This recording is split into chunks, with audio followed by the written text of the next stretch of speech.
Hi, I'm Andrew Wright, Principal of Professional Southport, and this is the Andrew Wright Property Podcast.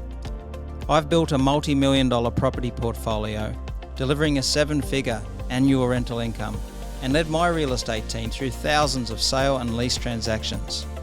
In each episode, I share real deals and strategies that will help you find, fund, and operate profitable property deals. The aim of this show is to provide education and build a community of like-minded investors who can collaborate, share insights, and help each other in each other's journeys. You can make excuses or you can make money, but you can't do both. So come and join us. Welcome back to the Andrew Wright Property Podcast. I just want to reiterate a little bit of philosophy that's in the intro to the podcast. You can make excuses or you can make money, but you can't do both. In Australia right now, we all have the same challenges: rising interest rates, difficulty in financing projects, and really expensive property. A journey of 1,000 miles begins with a single step, and as soon as you can get your property portfolio started, you start benefiting from the magic of compounding, the eighth wonder of the world. Today's guest I've invited along to the podcast is Jarad Foyle, a 26-year-old property entrepreneur who has done exactly that. He's got the ball rolling when others have stood on the sidelines. Jarad, welcome to the podcast. Thank you so much for having me. Can you tell the audience a little bit about your background, how you got started into property? Absolutely. So my background is all in real estate and development. So significant amount of what I did is coming out of high school. My dad was a lawyer with his own practice and he really wanted me to go into law. However, I did a few Head Start courses with USQ. Figured out that during high school, law probably wasn't for me. Didn't really have that attention span, but I always had a passion for architecture, property, and investment principles. So straight out of high school, went into real estate. It was very dicey. I think... What age did you leave school, Jarad?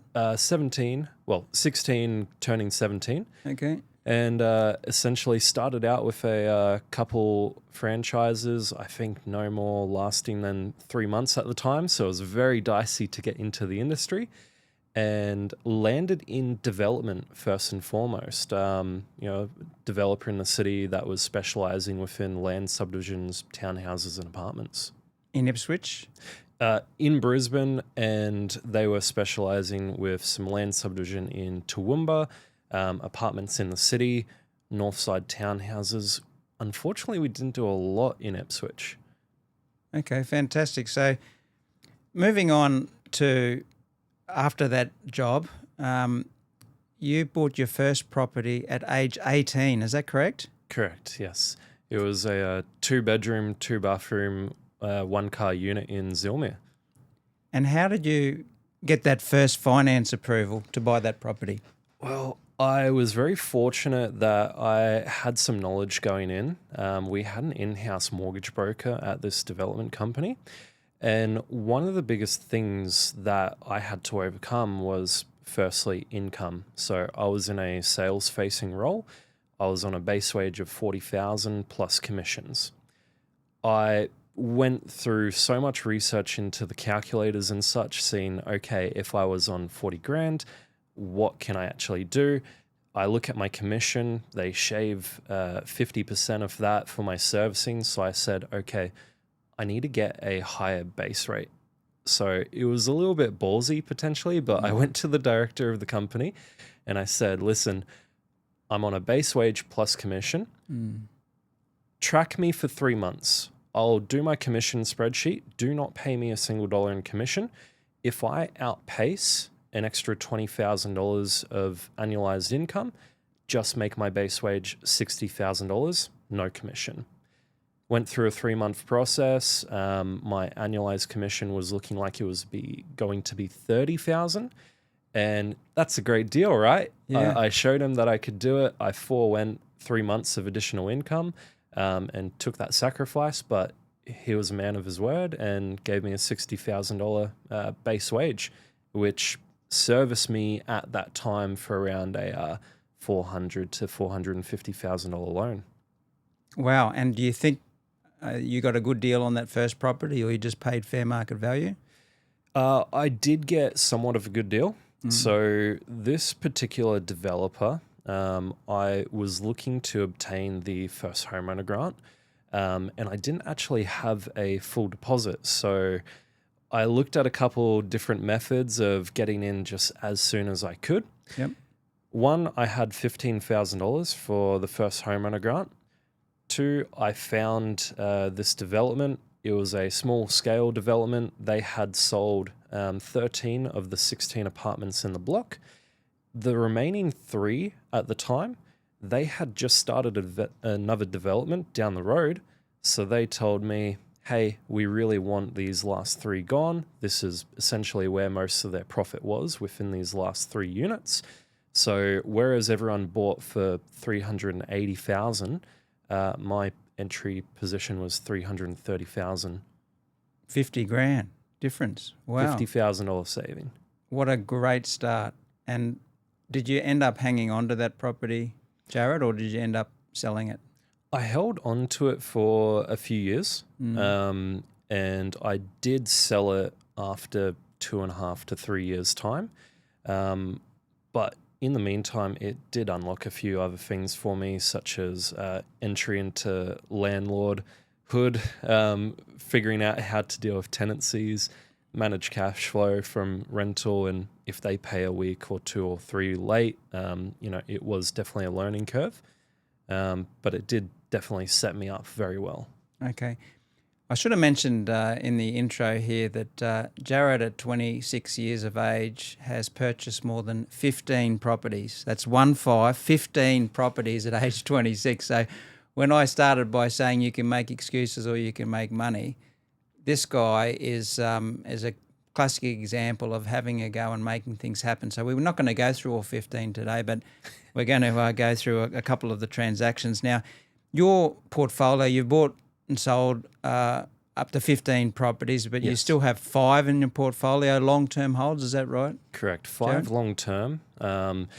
My portfolio has been a mix of, some have been very much geared towards flipping and, renovating, creating that sweat equity and pushing them off so I can invest elsewhere. But the 5 I hold right now, they are definitely long-term holds, I see, with potential foundation for some future plans I have.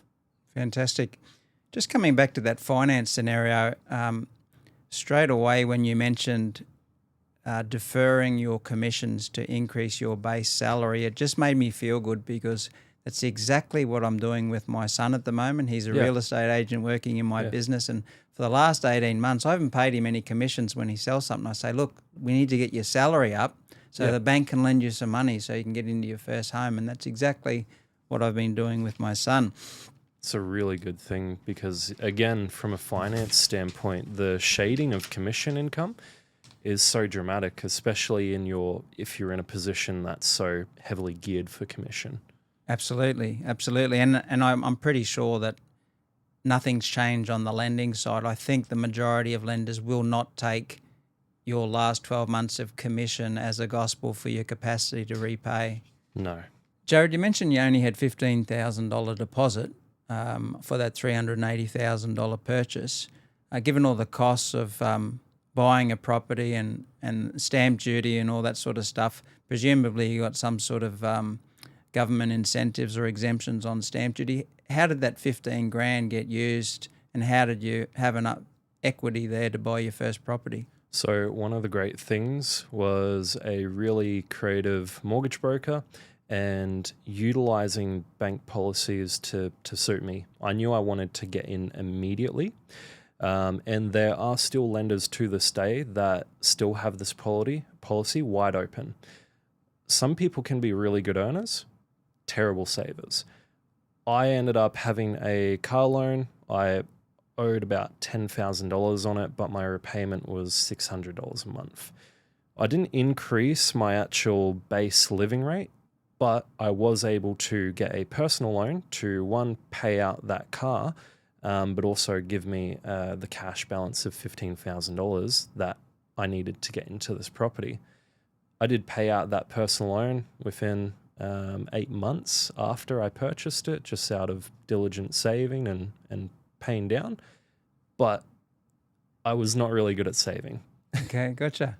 Do you want to give your finance broker a plug if you reckon he's really good? Well, this one was back then, but my current finance broker, he's actually Gold Coast based as well. Okay. Tyler Cornish from Your Advisor Group. He's done plenty of this for my clients, my friends, family, anyone I've referred to him as well. So Property is a game of finance, guys, so you definitely need a good broker.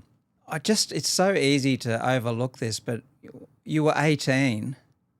Yep. That's incredibly young. So what sort of gave you the motivation to go out and buy a property that young, and how did you get enough confidence to actually put pen to paper and press forward and do it?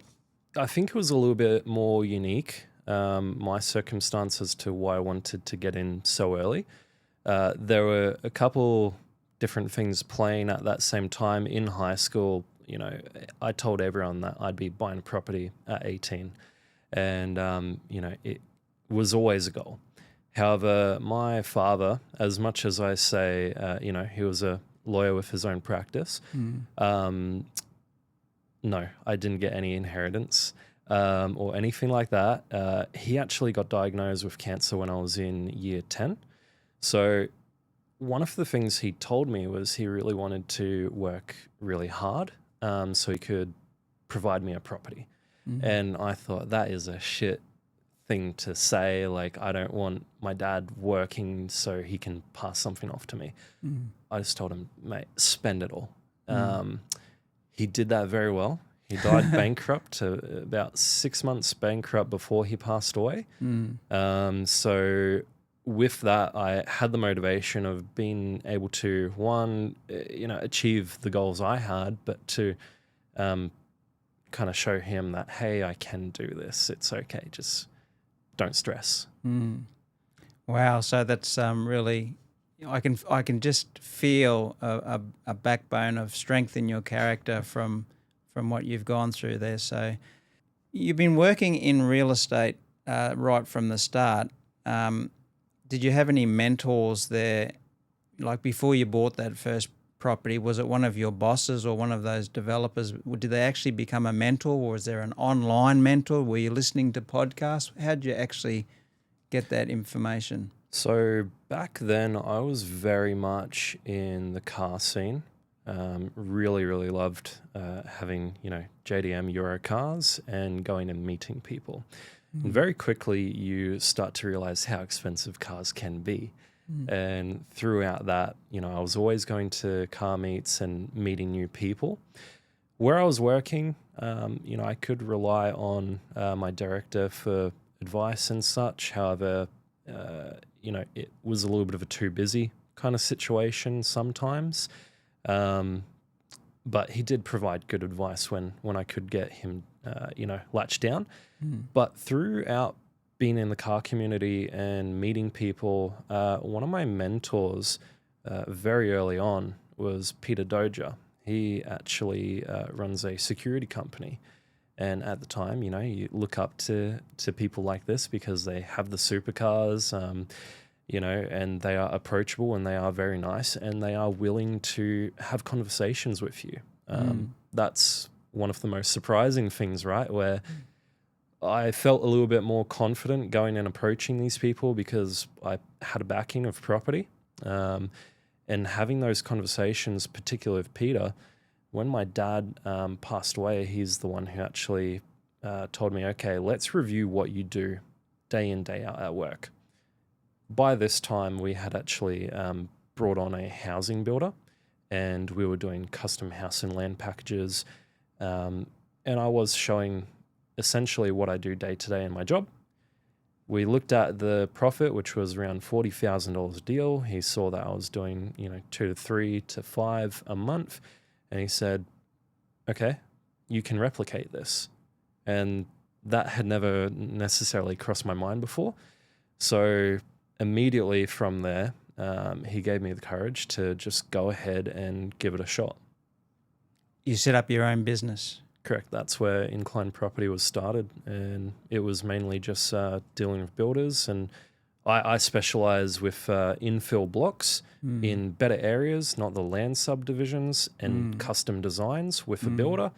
I'd get paid $30,000 plus GST for each one of those, but I was providing a really, really custom service for people. Okay, what year did you set up Incline Property, Jarad? 2020.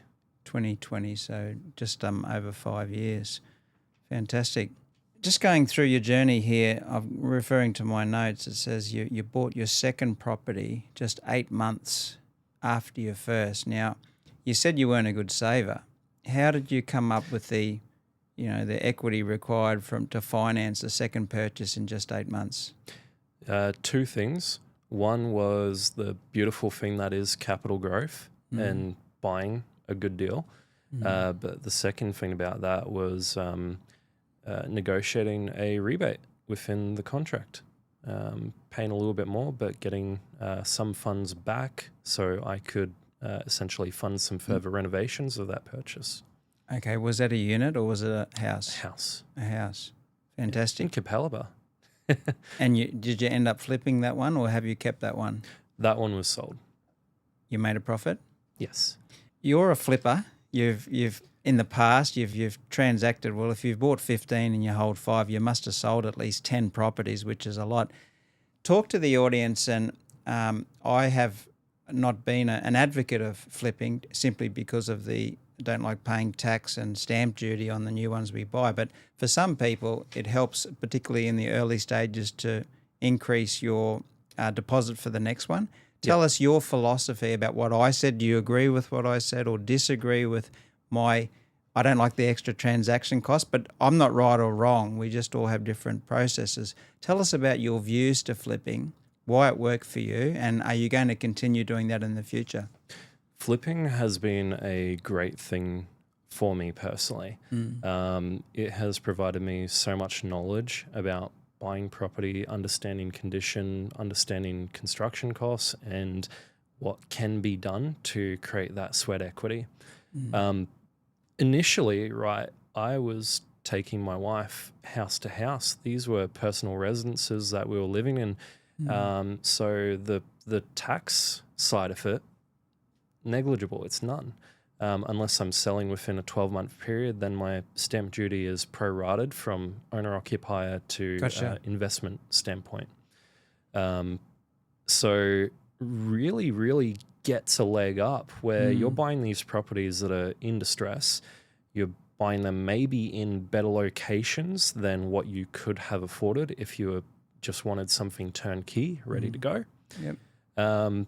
And with that, it really assisted with scaling up the property portfolio.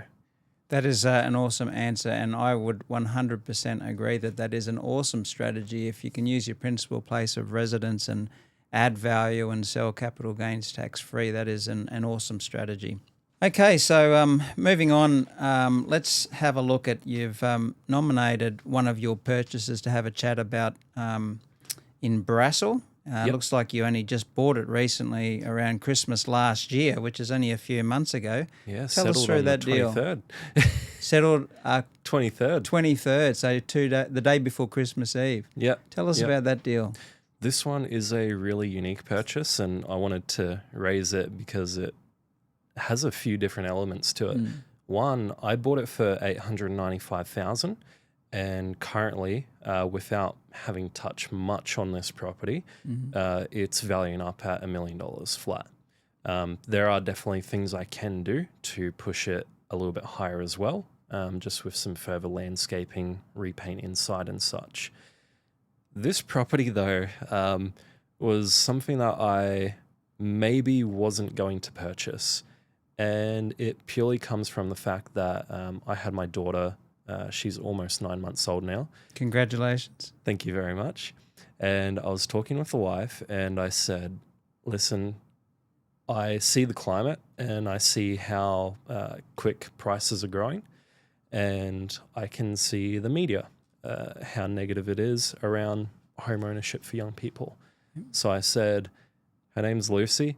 I created the Loose Goose Trust and essentially purchased this property inside of it, and this will be her property when she is older. And my goal is to have this fully paid out through either earned income or investments within that 20-year period, so I can just give it to her.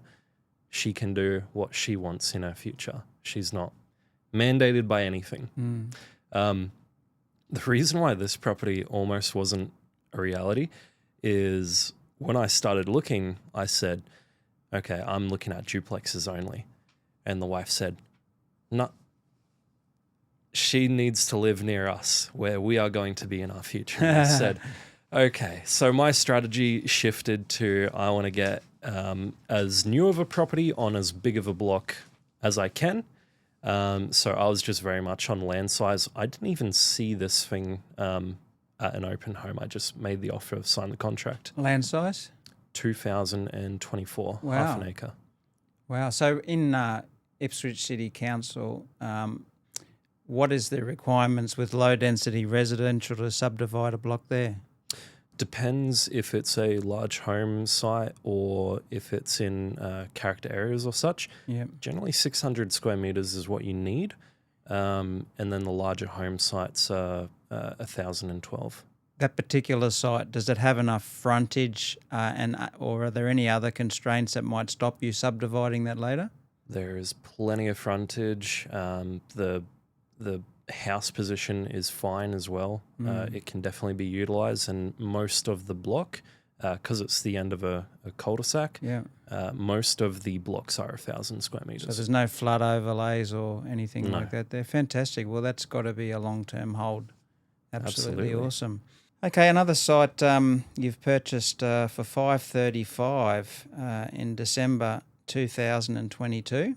Yep. Can you tell us about that deal? Looks like you've got a fair bit of uplift on that one after just a few years. Yeah, Coalful. So initially when I purchased this one, my mate and I, we actually had properties on the same street in Collingwood Park.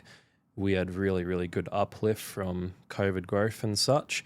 And we created an entity to go ahead and purchase a property in.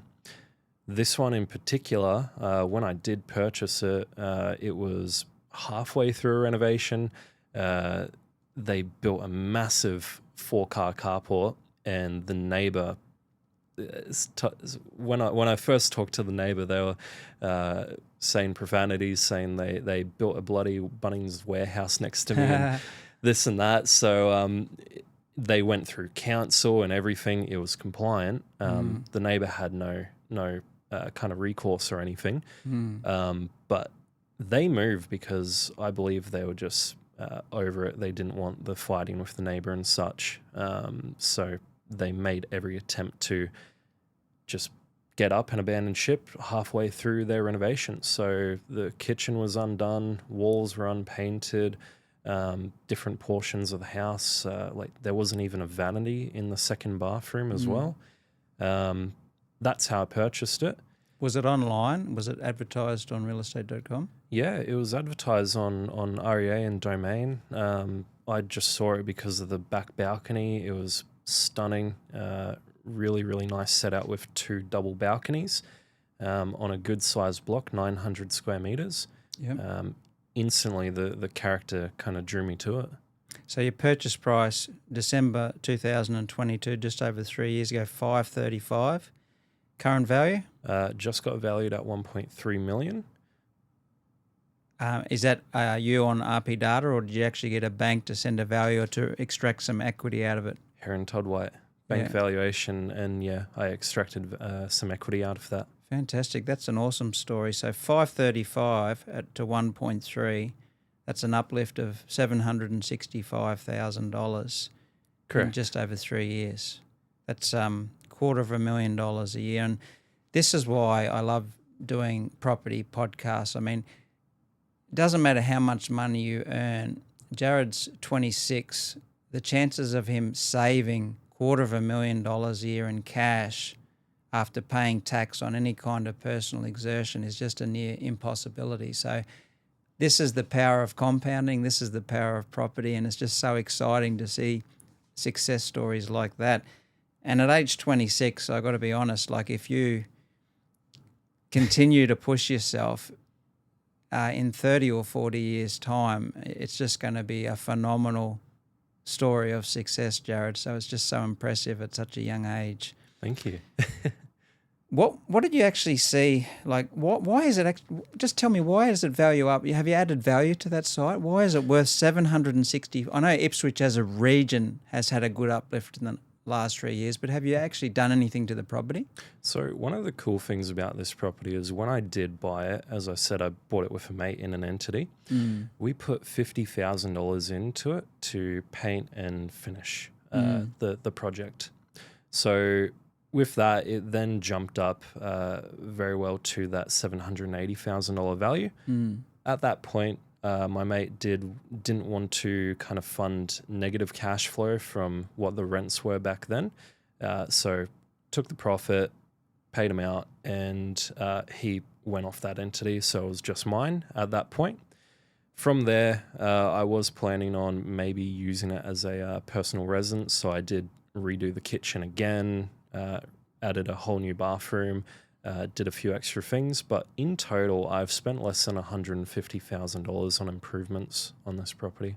150,000 uplifts, 765, so it's still well over $600,000 of uplift there. But the fundamentals are still there. Again, why has it gone up past $150,000 of renovation? It's on one of the best streets.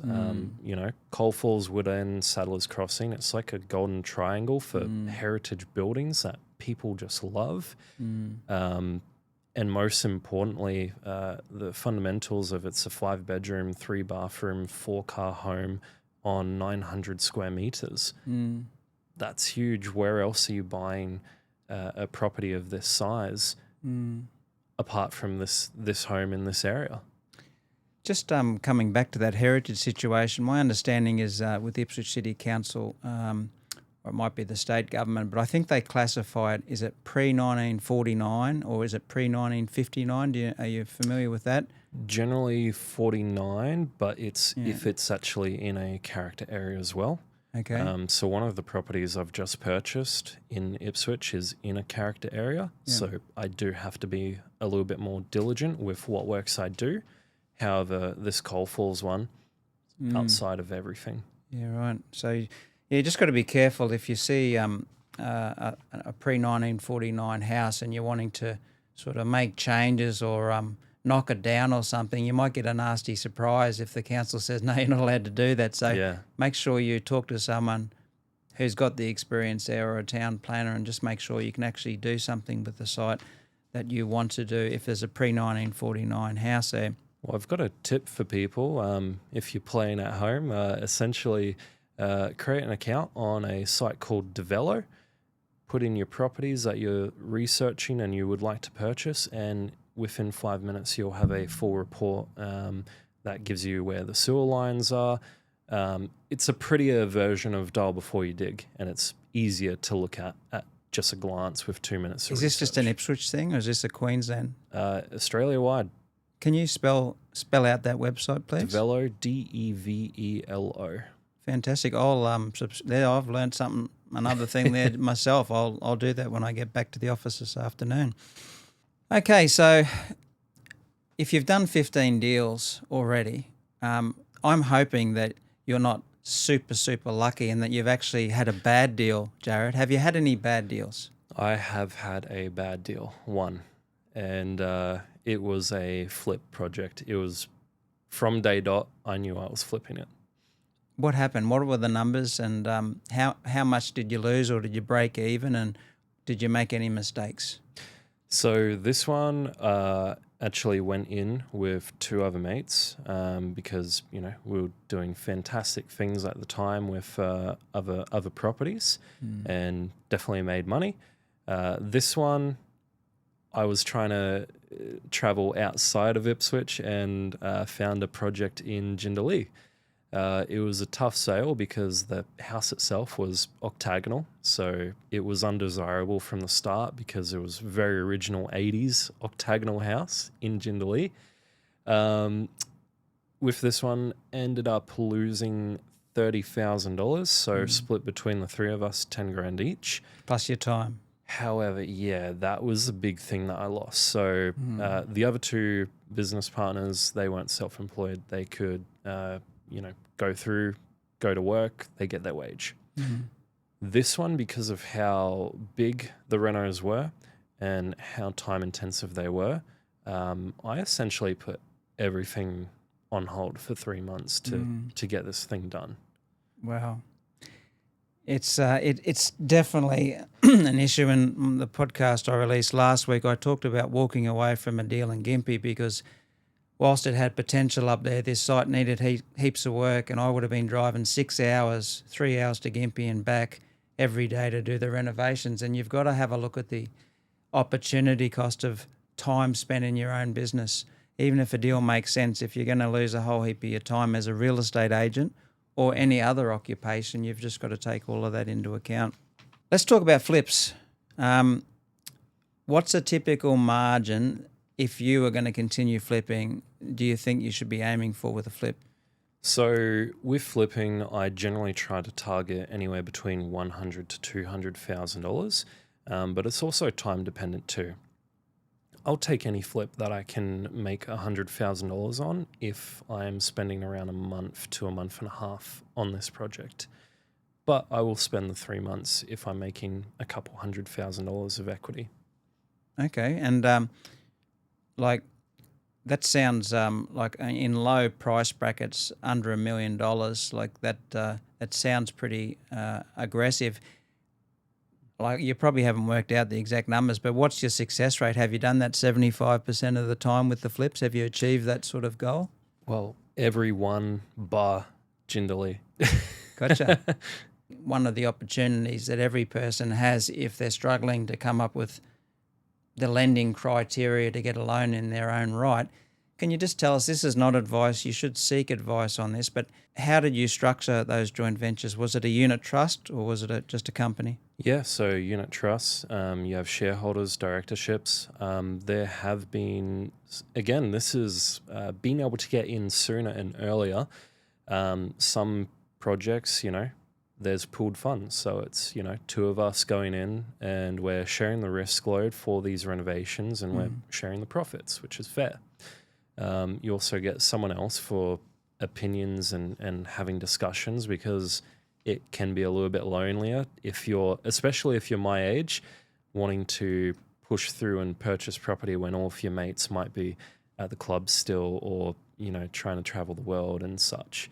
But again, being able to get in so early, there's so many different ways you can do this. Some of my friends have even come to me advising, I have savings, but I don't have the serviceability. Well, guess what? Me as someone who's self-employed, I have plenty of serviceability these days where I can actually assist people if they're doing a flip project. So again, you have to take it risk by risk and assess who you're working with, because not everyone will be the right fit. But if there's a will, there's a way.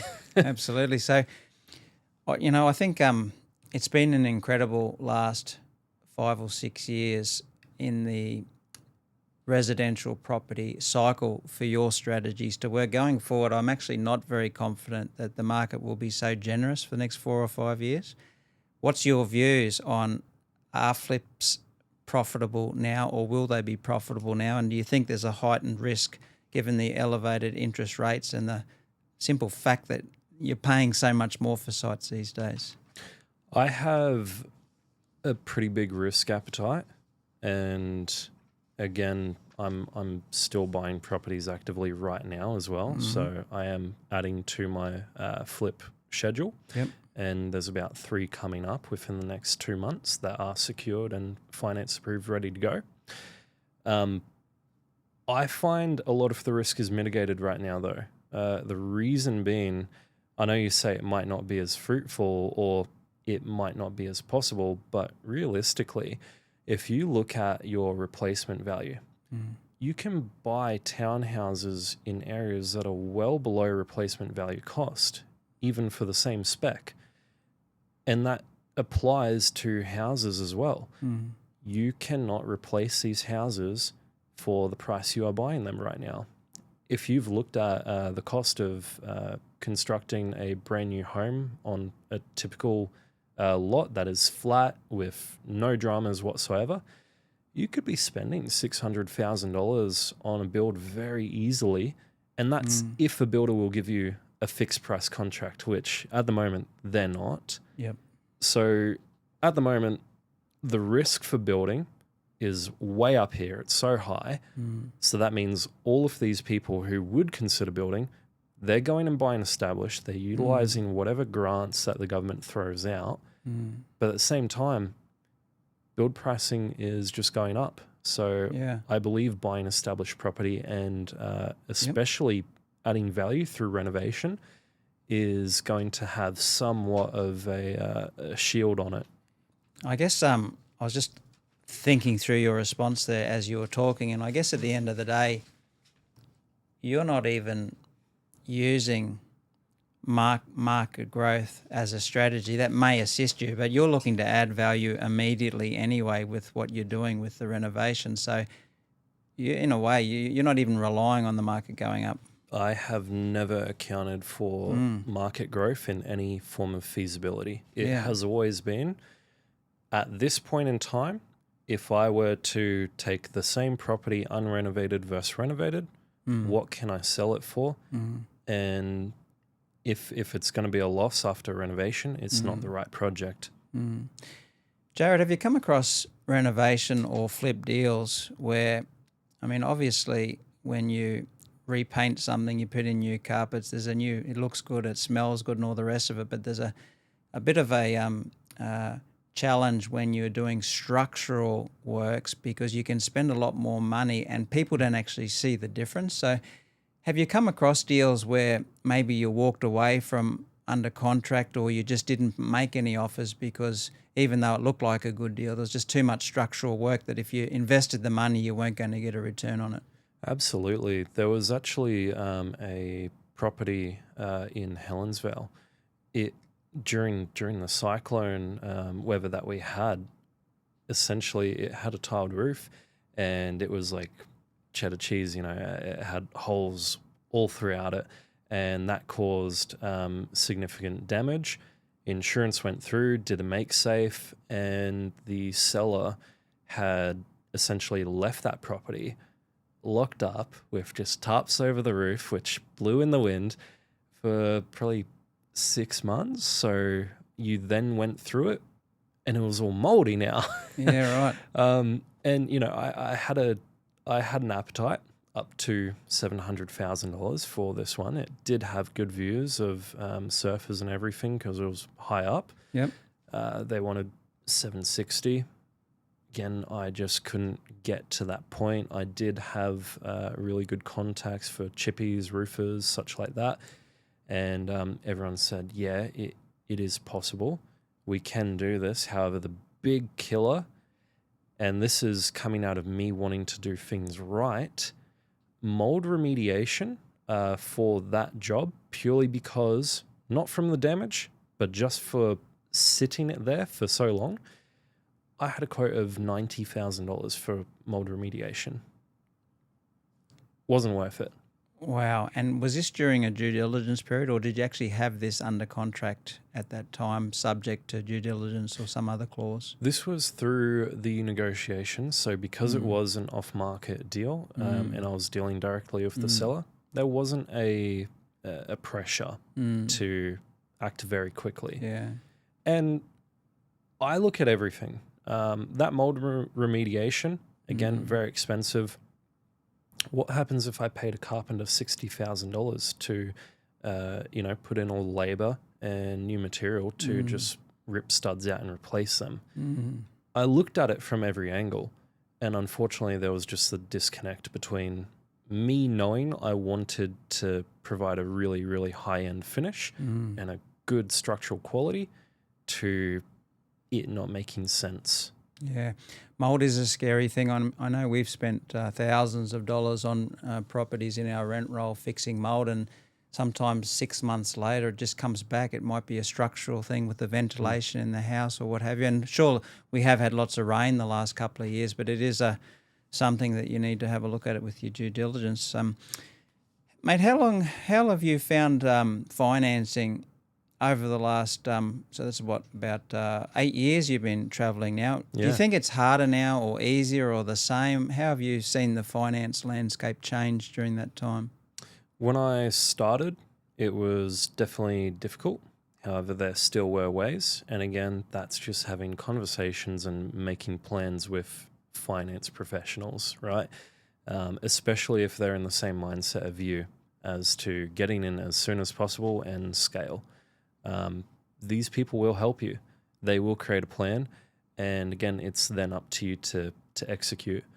Right now, 2-3 years ago, I think financing was very, very easy. It has come in a little bit more difficult now. Reason being, as someone self-employed, I could low doc with just an accountant signing off a letter. Now it's a little bit, most insurance for accountants won't actually let them sign those letters now. So you then have to shift the strategy again, provide BAS statements, annualized reports and such. So it's getting a little bit harder depending on your structure now, but especially with this new 5% deposit scheme, I am seeing a ridiculous amount of buyers every weekend, every home. They're pre-approved. It's so easy. They can just do it. Yeah, right. Some of these are parental gifts. Some of this is savings. And again, even when I purchased, my first property, that car that I had paid out with that personal loan, I still sold that car and I bought a $2,500 Barina. I bought the property and then a month later I then financed a new car. But, I made those sacrifices because one thing was more important than the other.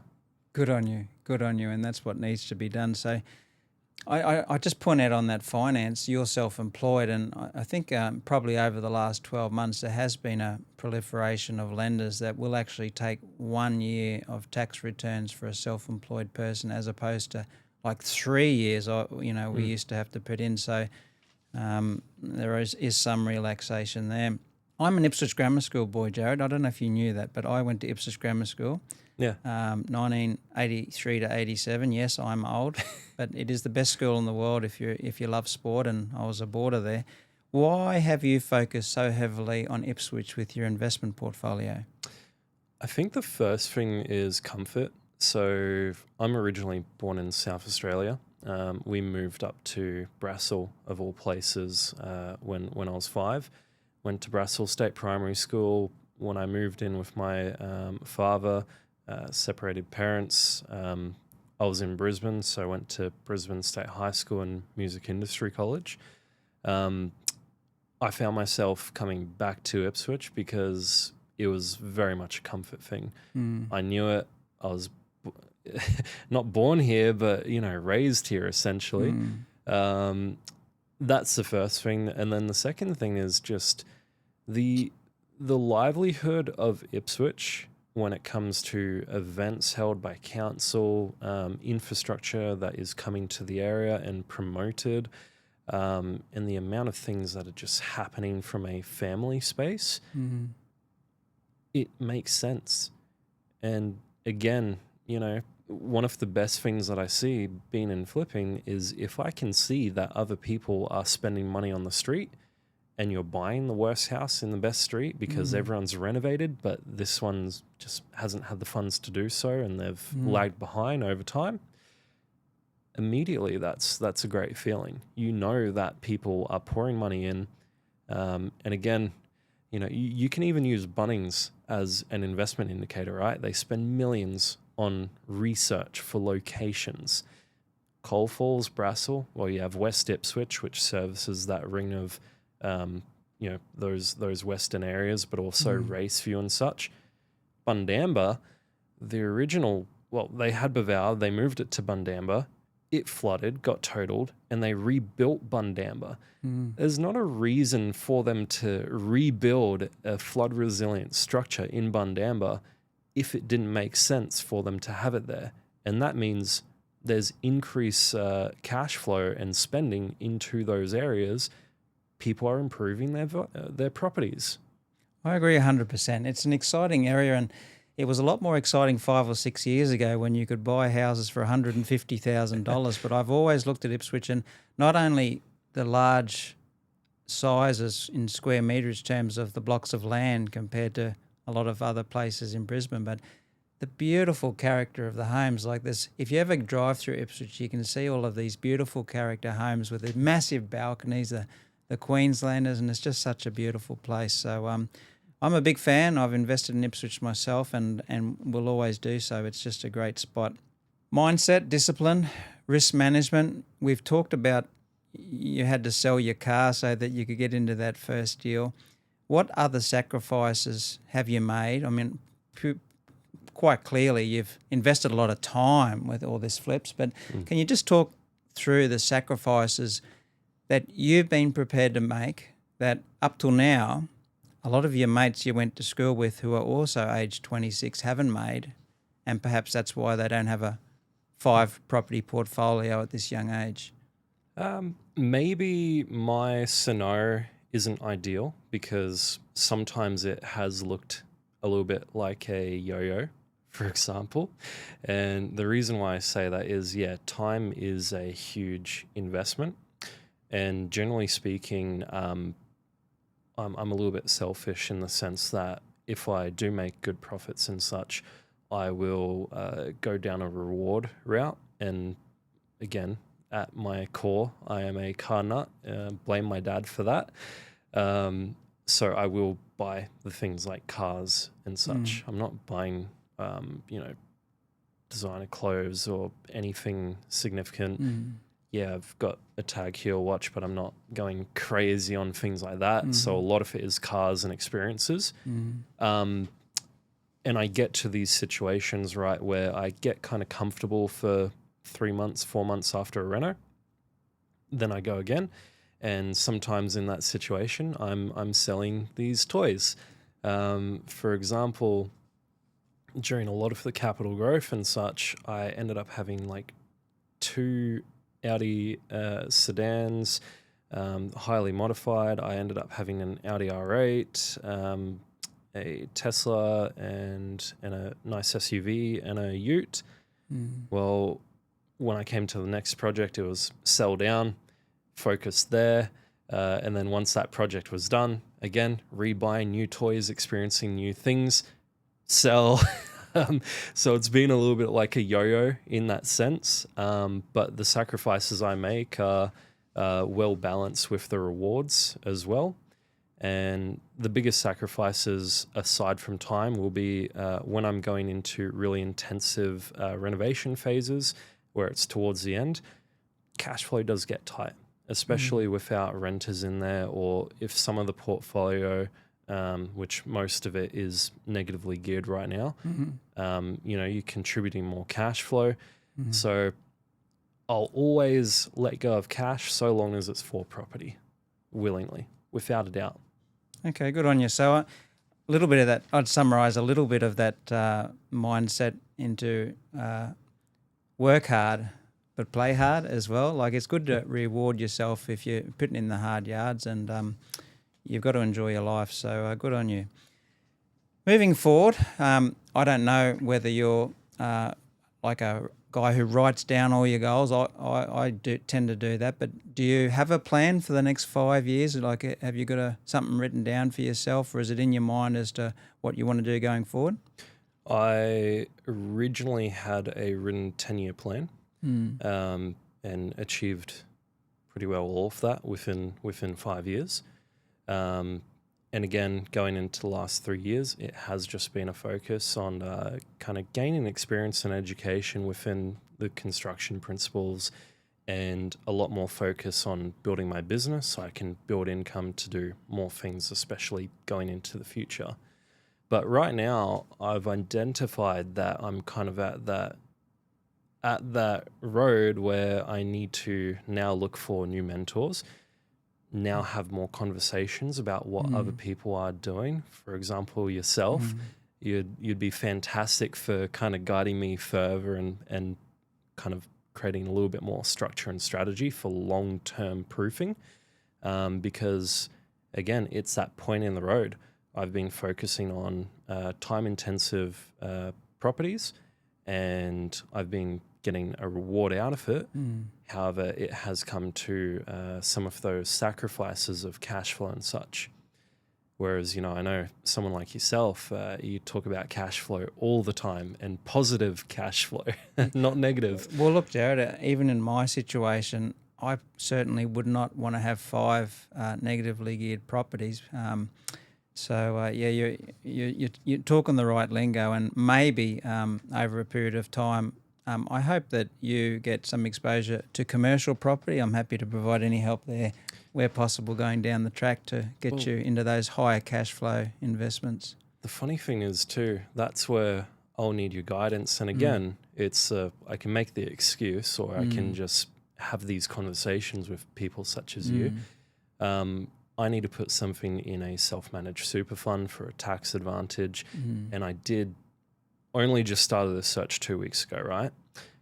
I looked at a property on Brisbane Street in Ipswich, not to occupy myself because I'm happy at your office. It's fantastic. I love it. Jared's renting one of my retail properties in Ipswich. It's great. But I looked at it. Make sure you give me notice if you're moving out, okay? I need to find another tenant. No, I'm happy with where I am. But this one office on Brisbane Street, it's set across 2 lots. And again, this is out of being in the market and knowing, I get sent an information memorandum, and it does not have, it has outgoings for council and water. It doesn't have outgoings for body corporate. So I asked that question.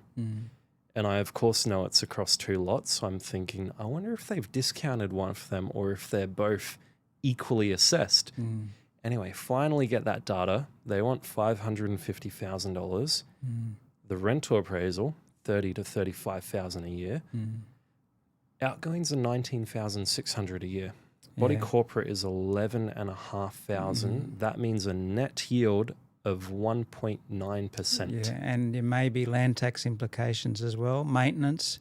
A lot of those properties in Brisbane Road, Ipswich, are very, very old and might need maintenance as well. Yeah. And you know what, Jarad, a lot of the valuers on a deal like that, and many others, commercial valuers, will also plug in another 5% expense for property management fees, even if you're self-managing it. So when they do a valuation to give to a bank, they'll get 5% of the gross rent and take it off the cash flow as well when they value it, and they'll multiply the net by a cap rate, which absolutely hammers the valuation.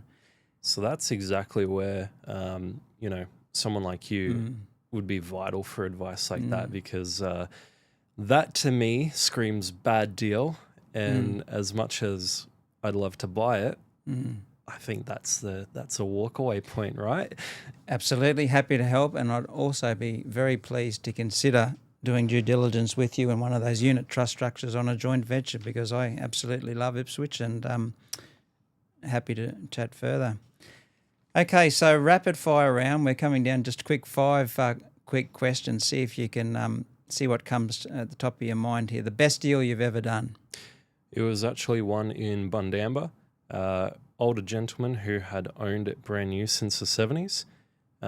It had some termite damage and repaired it all. Bought it for $320,000. Repaired it all within $40,000, and it was sold for $610,000 within a 5-month period. Within a 5-month period? But the work only took me a month. Wow. So I had tenants in it, some friends living in it for that time, and I just decided I wanted to sell it. So fantastic. The worst deal? Generally, That's too much time, lost money, and put life and business and everything on hold for 3 months. The most underrated strategy going forward for the rest of 2026? If you are buying your first home, buying a property that requires a little bit of work in an area where the median value is higher than what you're buying for, and taking advantage of your principal place residence tax advantages. Seriously, this is, even if you're buying a shack and it just needs a little bit of work, spend the time, buy it first and foremost, and use that to buy your dream home or buy an investment property or scale at 12 months or plus, according to whatever your risk profile is. 100% agree. If you had 20 grand spare, Jarad, it's so hard to save money these days. I'm no exception. After paying tax, trying to accumulate cash is difficult. But if you had 20 grand, what would you do with it? Don't say a car, Jarad, please. It's a property podcast. A car would be first, but going more to that, I'd just have a chat with my mates. I'd see who is in a position, and they might have 20 grand as well. Wherever it's 3, 4, 5 of us, find something, pool it together, buy something that you can make money on. Jarad, thank you for your time on the podcast. You're very inspirational, and I know when I think back to when I was 26, I was nowhere near the level you are at. You've done very, very well. Thanks for sharing. If you have any questions for Jarad, where can they contact you, Jarad? He's a real estate agent. If you're anywhere in the Ipswich area and you want some assistance, Jarad, how can they contact you? So they can contact me on my mobile, 0418 711 376, or send me an email, jf@inclinegroup.com.au. I am more than happy to have chats with anyone at any point in their portfolio. If I can help, I will. If I can't, and I know someone who can help you, I'll put you on to them immediately. Thanks, Jarad. Do me a favor, subscribe to this podcast and send it to a friend and ask them to subscribe. So we want to get some more subscribers so I can start bringing on more awesome guests like Jarad here today. Thanks for your time. Thanks, Jarad. Thank you. Thanks for listening to the Andrew Wright Property Podcast. This is all about building a community of like-minded investors who can share real-life stories, experiences, and collaborate with a view to helping each other. Join us. Get in touch through the link in the show notes. I look forward to you joining me on the next episode.